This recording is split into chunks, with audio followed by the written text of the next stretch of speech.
Dalam menjalani kehidupan di muka bumi ini, terkadang manusia mendapatkan ujian dan cobaan dari Allah Subhanahu wa Ta'ala.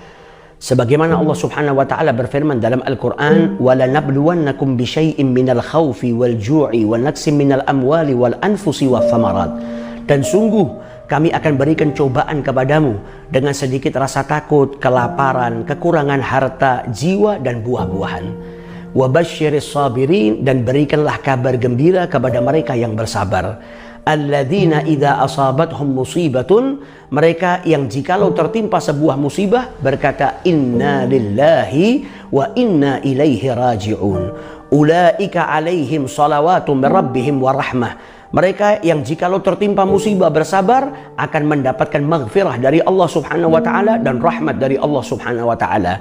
Wa ulaika humul muhtadun, dan mereka adalah orang-orang yang mendapat petunjuk.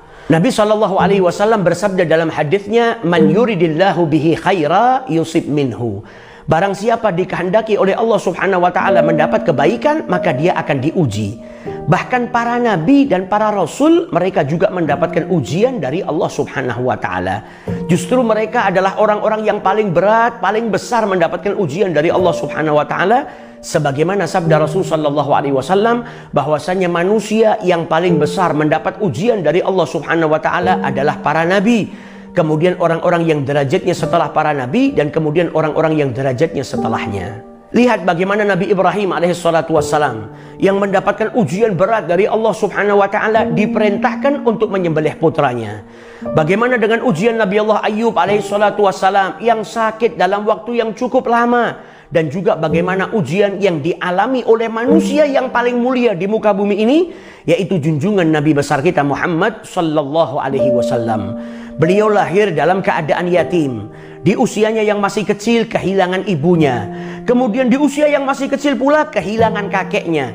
Nabi Muhammad di usia yang masih kecil sudah mendapatkan musibah yang besar, yaitu kehilangan orang-orang tercintanya. Dididik oleh Allah Subhanahu wa Ta'ala dengan pendidikan yang sangat berat. Tidak hanya itu, bahkan ketika beliau diangkat menjadi seorang rasul oleh Allah Subhanahu wa Ta'ala, maka ujian yang dialami oleh Rasul sallallahu alaihi wasallam lebih berat.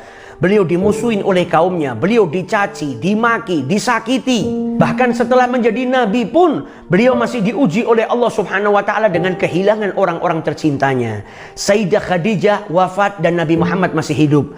Setelah itu paman tercinta beliau yang merawat beliau dari kecil, Abi Thalib, meninggal dunia. Sehingga tahun tersebut disebut dengan tahun kesedihan karena banyaknya ujian yang menimpa Nabi besar Muhammad sallallahu alaihi wasallam.